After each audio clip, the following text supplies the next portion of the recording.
Hey guys, it's Msfili. It's been a rough a day and a half.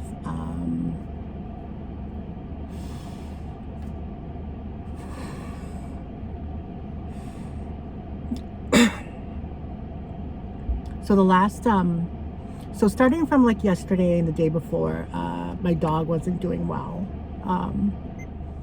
Like he wasn't eating, he wasn't drinking, and I knew like that was a bad sign, because when your pets stop eating and drinking, then you know that like something is really wrong. But he's done that before, where he would stop eating and drinking, but then like it'll pass and he'll be better. But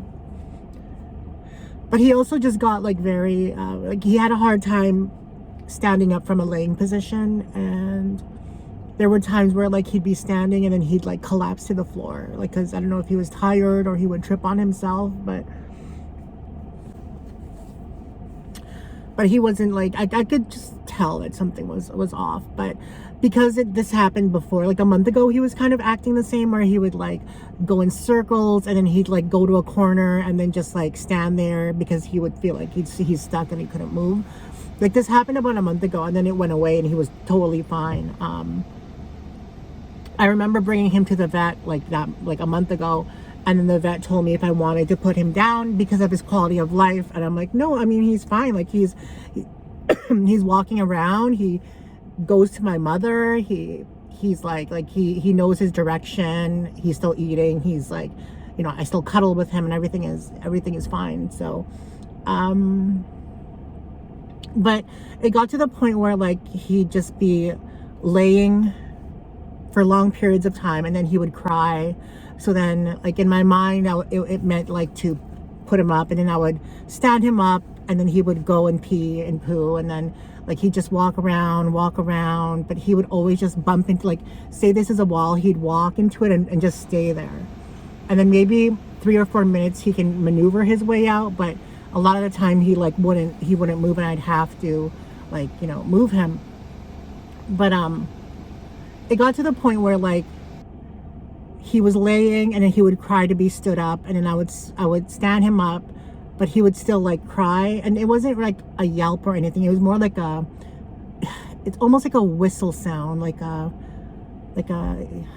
yelp, but very high pitched. And I knew when he started doing that, and he started doing that like late in the afternoon yesterday, and I knew when he started doing that there was something severely wrong. And I knew that it was like time to take him to the vet, and like I knew like kind of deep down inside that it was time to put him to sleep, just because he wasn't like himself anymore, and those cries to me sounded like he was in pain, and I didn't want him to be in pain anymore. Like this started on like Tuesday. They started like Tuesday afternoon, and by like yesterday, Wednesday afternoon, it just like significantly got worse. I thought maybe by just waiting a bit it might pass, and he, like the way it did before, and then he would get back to like being himself. But when he started to cry when he was standing, then I knew that like something was wrong. My mom came with me to the vet, and like they were sitting here, and my mom was like holding him, and he was like, it was rush hour traffic, so instead of taking 25 minutes to get there, it took over an hour to get there. And 20 minutes in the ride, he just started like crying, and I held his hand, and my mom like pet his head. It's just like one of those situations where you can't do anything, you know, and you're stuck in traffic, and you're trying to get to the vet as quick as possible. And like I knew it was his time to go. I knew that I was going to the vet to have him euthanized, but it's just, I've never wanted to be put in that situation where I would have to put my dog down. But when you're in that situation, you think, is it right? What if he gets better? What if it's too soon? What if he doesn't want to go, you know, and it's just, you don't want to be put in that situation. But when you are actually put in that situation in real life, it's sad. It's, you kind of have to, you have to suck it up and do what's right for them. And I was able to like relate my real life experience in that. If you guys recall, last year I had this insane pain like that I had when I ate some like mushroom noodles, like those keto noodles.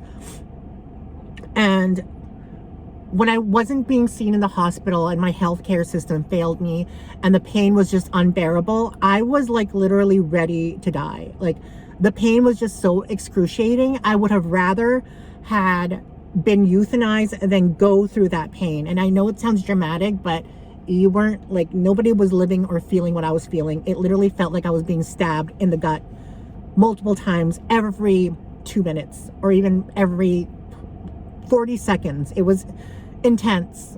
Like I was in the hospital literally on the floor and nobody was doing anything. And I told my mom, I just want to go home. Just take me home. I'm going to take a sleeping pill and try to sleep it off. And if I don't wake up, that's fine. Like I didn't tell her that, but in my mind, I was like, I'm going to take a sleeping pill.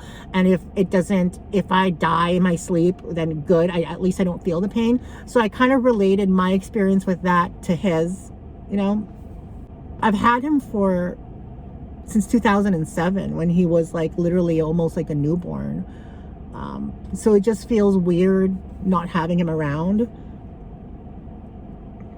I woke up this morning hoping to see him because when I wake up in the morning, like I get woken up by his bumps because my dog is blind and he'll like bump into things. Like my entire walls of my entire apartment are lined by cardboard boxes, inflatable balloons, styrofoam, pillows, just so that when he hits them, he doesn't get hurt, you know?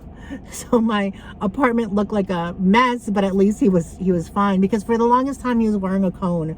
And it got to the point where I was like, I don't want him to wear a cone for the rest of his life. And so I decided to just take the cone off and, you know, monitor him more, line my walls.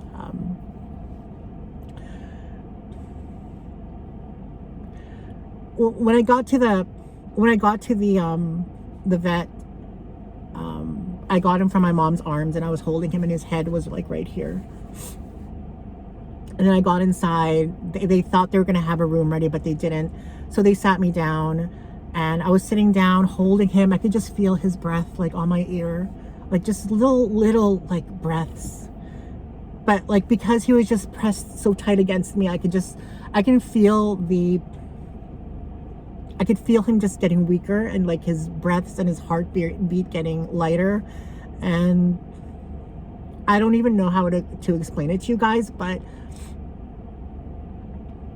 he was in my arms and I almost felt like a pressure come off of him. And that's when his head like fell. And I knew right then and there that he was either very, very gone or on the verge of being gone.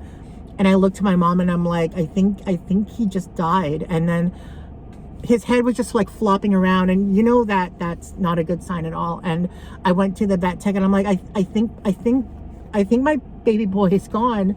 And then they took him from my arms, they took him to the back, and then we were in the exam room and they're like, Pal is literally on the verge of passing. Like we'll still administer the euthanization because, you know, we don't want him to have any more pain at all in case that he's in pain. And I think he was in pain because he just kept crying, or I don't know. I don't speak dog, so it could have, like, he didn't seem like when you would touch him, he wasn't hurting. It was almost just like maybe he was talking. I don't even know, but he was making these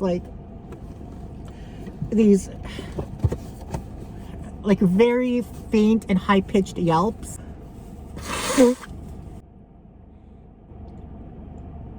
When they brought him back to the exam room, like, he was barely alive, and they had like the needle ready and they were saying that he was going to go any second. And once I saw them like put the like administer the needle, and right when it all went in, the doctor had her stethoscope on his heart, and the heart just stopped. It was just like he was just like, she said that he just passed. And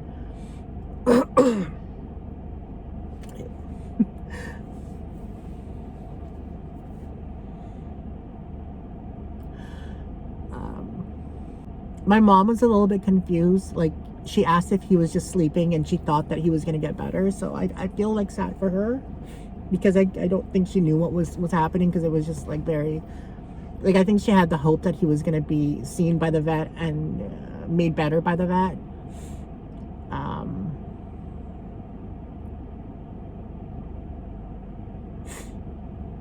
And then when the vet told her that no, that he just passed, like, my mom was just like started crying.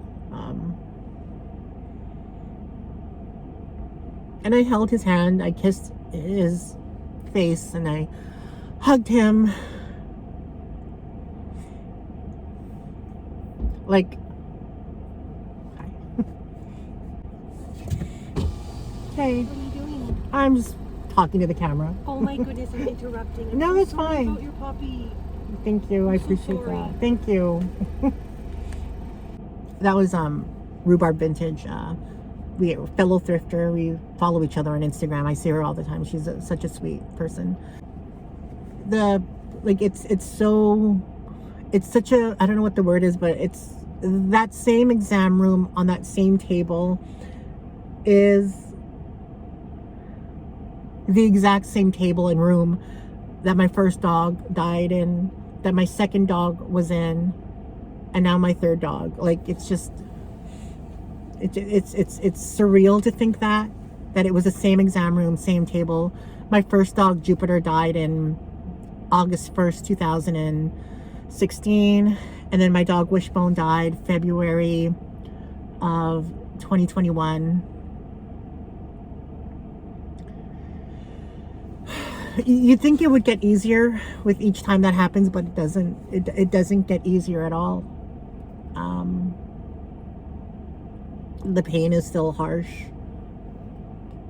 It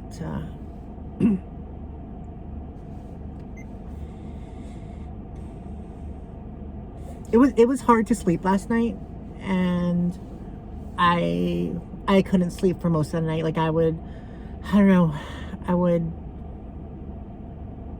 keep looking at my door to see if he's gonna walk by. Like, I knew he wasn't going to walk by, but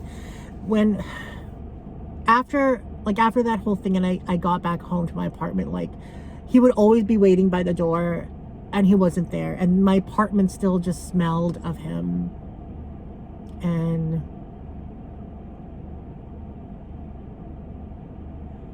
just not being there anymore is a weird feeling, because you're so used, because, like, he was blind, so he just walked everywhere. He'd walk from the living room to the kitchen to the bedroom, back to the kitchen, back to the living room, and he'd always just be walking and walking. So you'd always just see him, like, whether it was, you'd always just see him every couple minutes, because he'd just be walking if he wasn't, like, sitting or sleeping. And you just hear bumps all the time. So just not seeing him or hearing him anymore is a big change. I think the hardest part of everything is just that that you just feel helpless, that nothing anyone can say or do will make it better or fix it. You're grateful and appreciative of all the condolences that people give you, but at the same time, nothing anybody can say or do will make you feel better. It's pretty much time. Time is what will make it feel better. It won't heal you, but it will make it slightly bearable to live with. That's what I've learned from death. I really only have my pets to compare, like, really close dying. My best friend died, but I didn't see her every day. I saw her a lot, but I didn't see her every single day. And then my grandmother, but again, I hadn't seen her in 5 years, and she was living in the Philippines. So those deaths were significantly, like, the experience of those were different than this.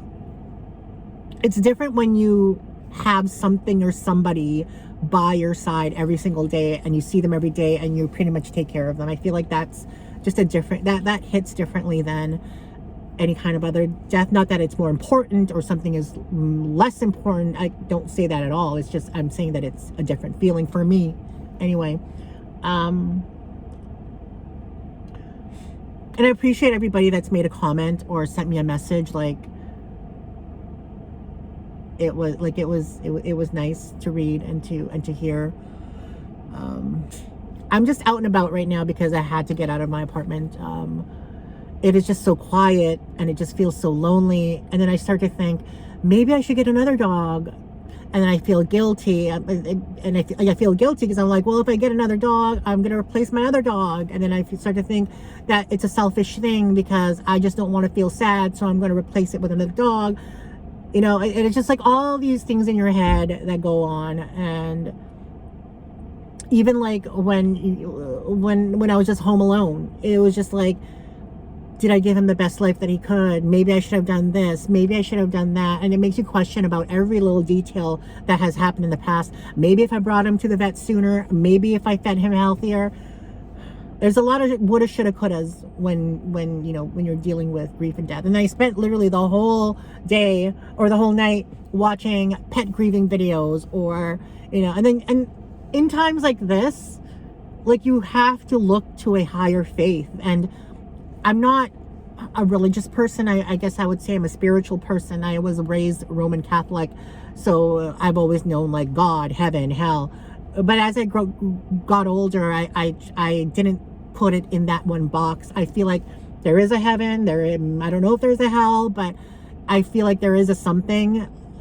Like, for me, like, I believe in energy. I feel like when you pass, your body and your essence, your energy, your spirit, whatever you want to call it, you know, kind of detaches, and your body dies and decomposes because it's organic matter, but your spirit, your energy, your consciousness, something goes somewhere else. And where that else is, I do not know. And I think that's what scares me the most, is not knowing what happens. Yeah. It's definitely a scary thing.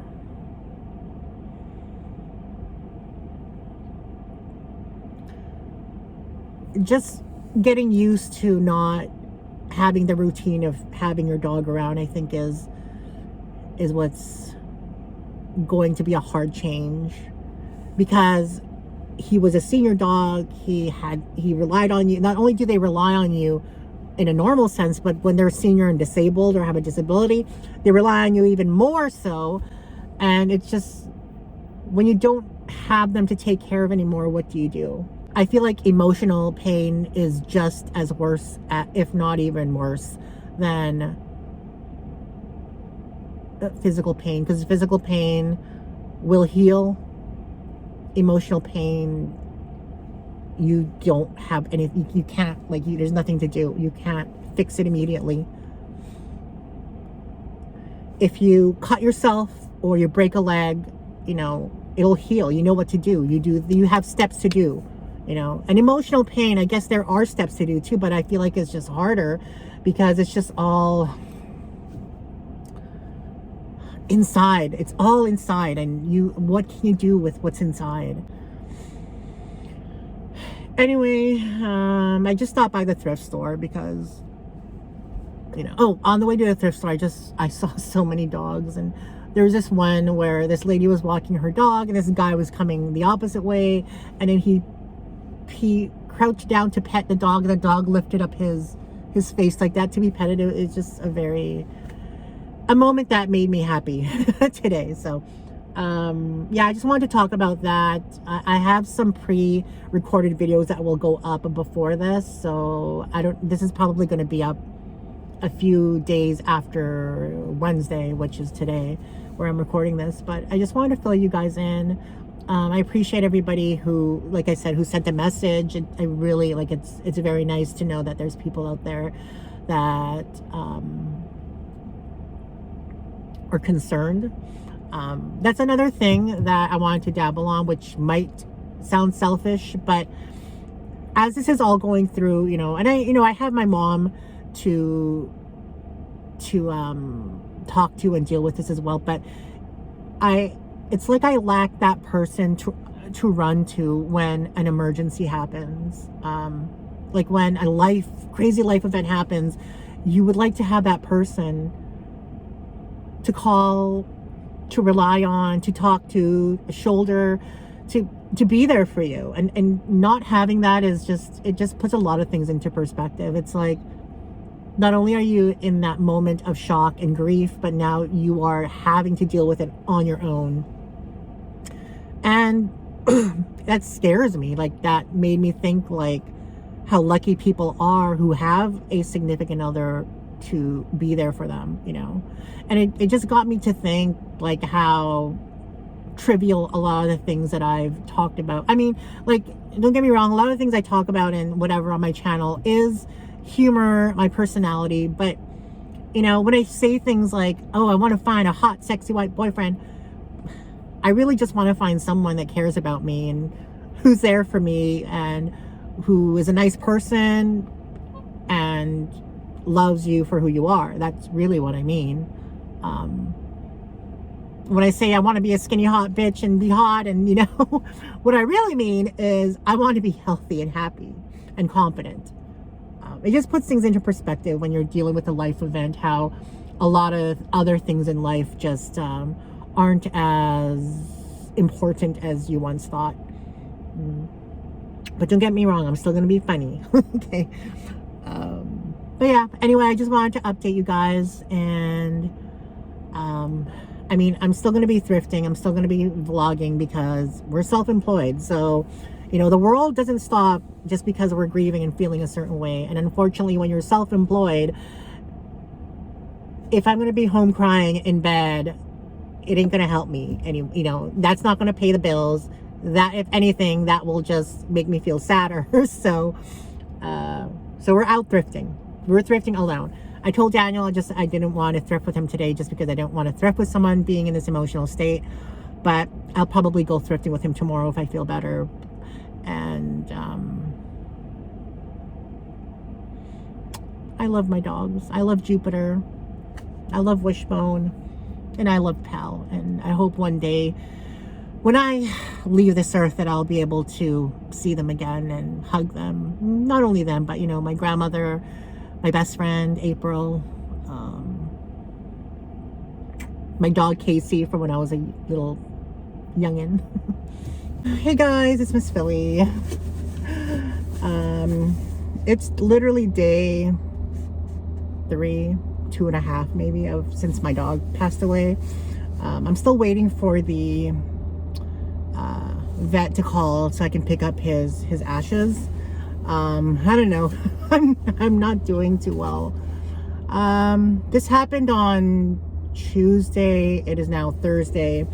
The hardest day was yesterday, having like a full day of reality kind of sinking in and not having him around, because like I said, like in the previous video, like I'll get awakened by him because he would like bump on things and I'll be like, oh, Pal's awake, so I have to tend to him.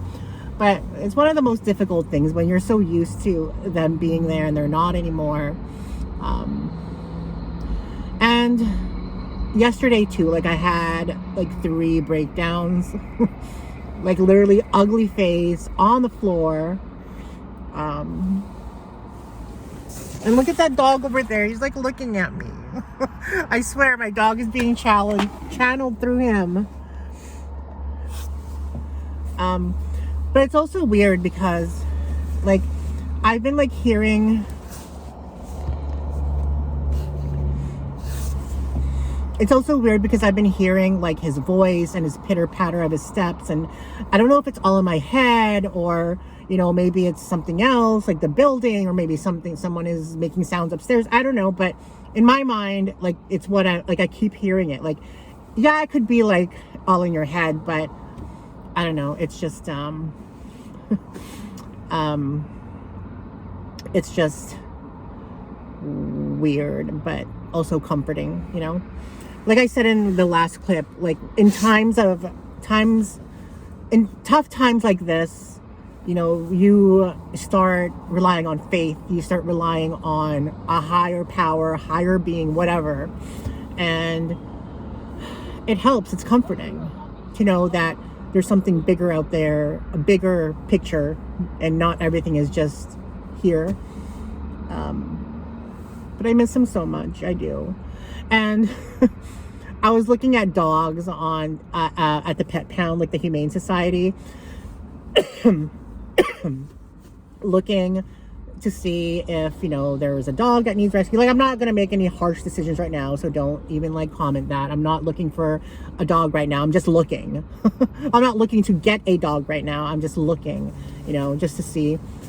But there was like a lot of dogs that needed rescuing, and hurts my heart.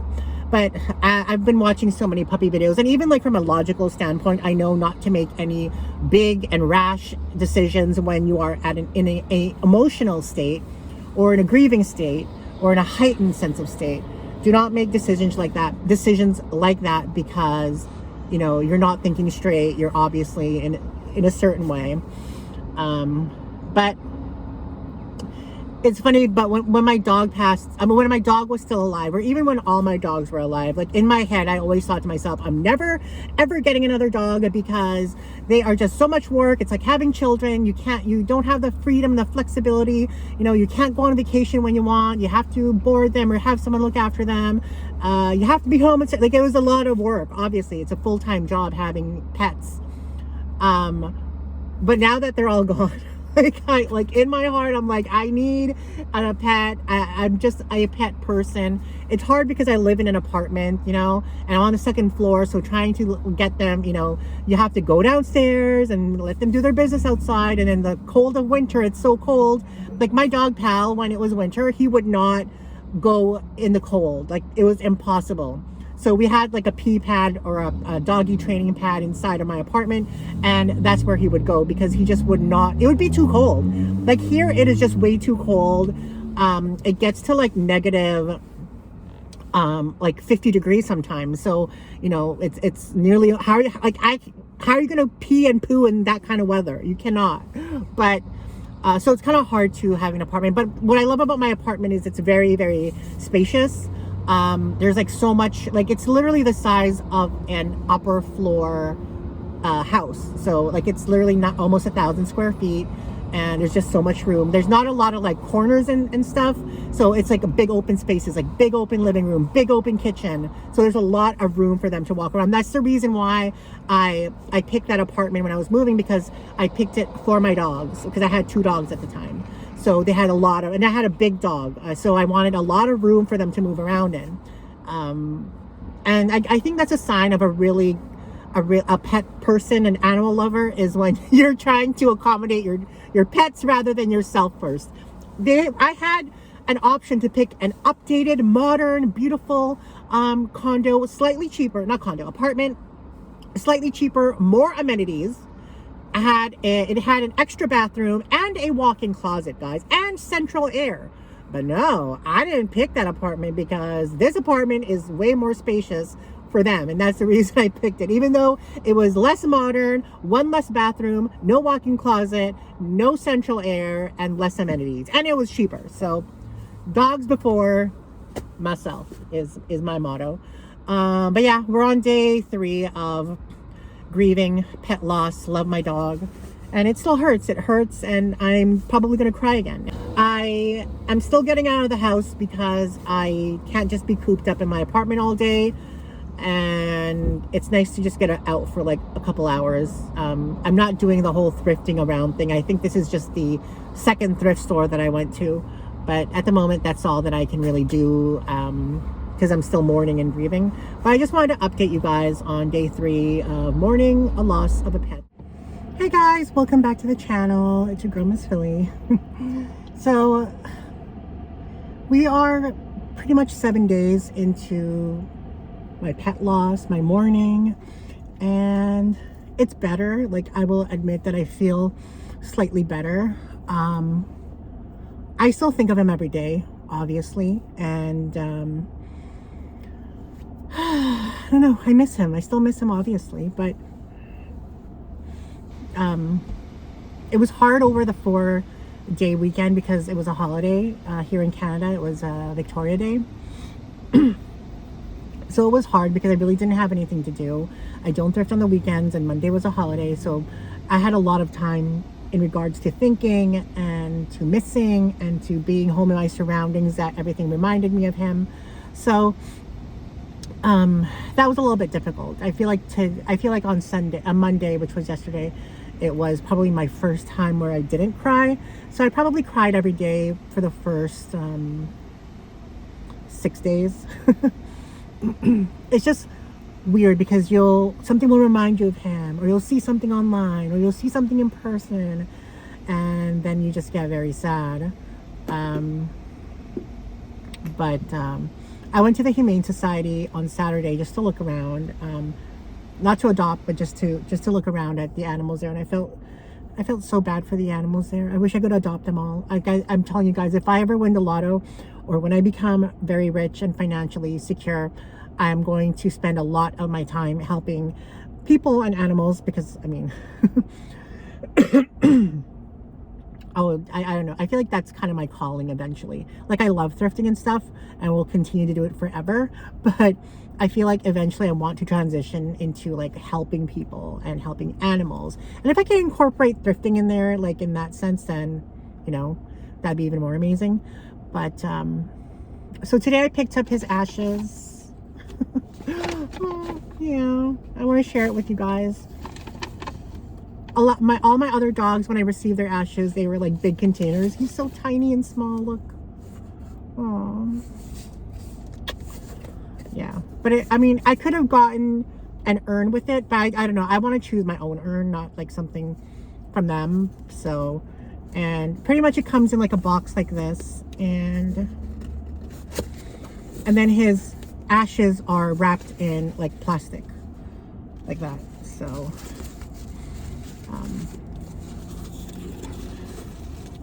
the cost of, like, here in where I live, the cost of euthanization and the cremation was $360, so almost $400. If you wanted an urn, it would be over $400. And if you didn't want to take the ashes home, then I think it would have been only like $180, something around there. Maybe, yeah, $180 plus tax, I think, for euthanization.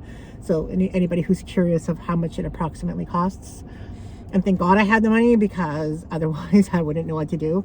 Oh, I want to thank, a big shout out and a big thank you to Carol. Sorry, I'm getting emotional again. Carol, you know what you did, and I appreciate it so much. I don't know.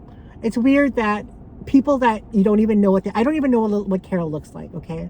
And it's funny how people you never met in person and you don't even know what they look like can affect you profoundly or have a big impact on your life. So I want to thank Carol for what she did. It was very touching, and I'm glad you're in my life. So and I also want to thank everybody who reached out to me on messages. There's a lot of messages I didn't open. I'm not ready to open them right now. I'm trying to weed off of crying, and a lot of you guys say such amazing things. And to be honest, like, when you guys comment on this issue, it really helps a lot to know that people have gone there and survived. Because when you're in like mourning or in distraught or despair, you wonder how long will it take to get better? And you wonder, is it going to get better? Will it ever get better? You know, and sometimes it feels like you're in a moment where it won't, especially when you're living the moment right now. So reading all those messages from everybody like touched my heart, and I appreciate everybody who reached out. And let's get back to the thing. They also provided this. I was actually wrong. I don't think Pal was 16. I think he was 17, because when I was looking through pictures on my computer, there was a picture of him in my house that I used to live in, and I lived in that house until like in 2006. So I'm almost certain that his birthday is in like 2006, which would make him 17, not 16. So I couldn't really remember, because the reason that I got that dog, the reason that I acquired Pal was I had 2 dogs already, and then my sister had purchased a dog at a dog breeder, which was Pal. And Shih Tzu poodles are a very like desirable breed. I guess they call them like designer dogs. And then I guess they couldn't really take care of him. They had him for like maybe a year, and so she decided to like give him to us, or us take over as his new family. So that was how I acquired him. So every time I've had a dog pass away, they've always like given me a lock of his hair. Oh my God, look at that.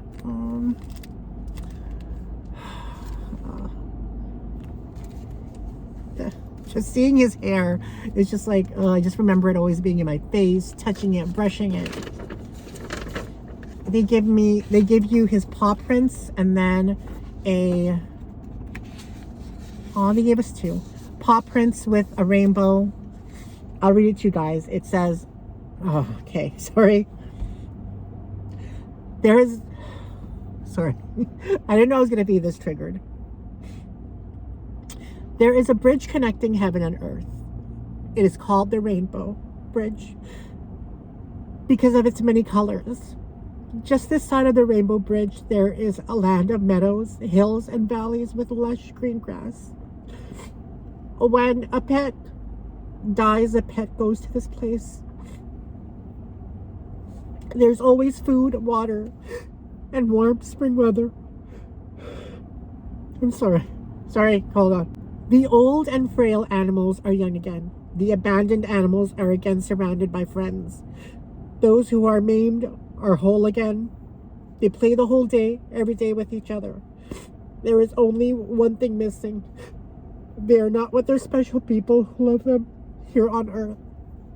So each day they run and play until the day comes when one suddenly stops playing and looks up. The nose twitches, the ears perk up.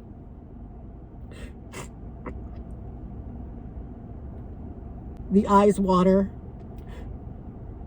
And suddenly this one pet bolts excitedly away from the other animals. Your pet has seen you arrive. And when you meet your special friend again, you take him or her in your arms and embrace. Your face and nose and lips and neck are licked again and again and again. And you look once more into those soulful eyes of your loving, trusting pet. And then holding each other, you cross the rainbow bridge together, never again to be separated. Sorry. I'm so sorry, guys. I'm just emotional.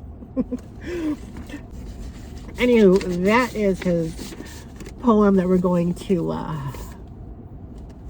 frame and put on the fridge. This one, I don't know what's in here. I guess his information, maybe.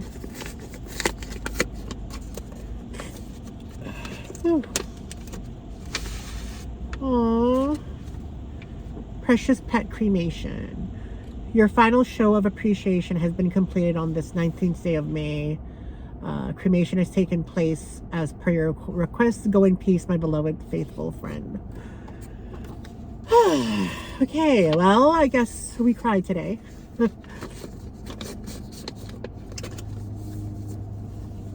But I'm happy that I get to bring him home and he can be with his brother and his sister in my living room together forever.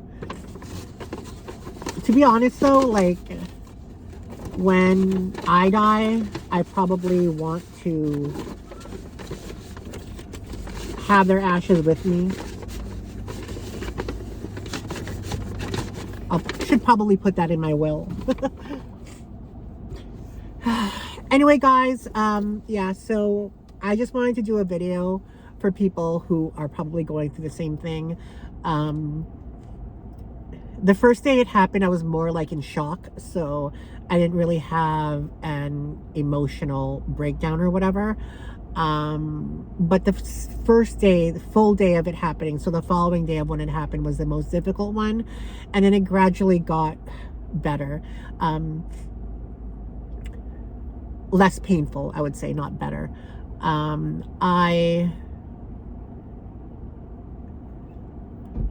What helped was keeping busy. Every time I would leave my apartment to do things, it helped. But also I didn't want to do things with anybody. I didn't want to be with anybody. I kind of wanted to be alone. Talking on the phone helped. So thank you, Amandeep, for being there to talk. But in regards to like just being with people and loved ones and friends, that's just not how I cope. So, and I feel like I'm still in that moment where I just want to be alone, but I mean, work has to occur. So I'm going thrifting with Daniel tomorrow, but,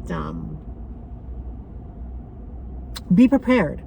I guess be prepared to have like an emotional thing happen again once you pick up your pet's remains, ashes, funeral, or whatever it is.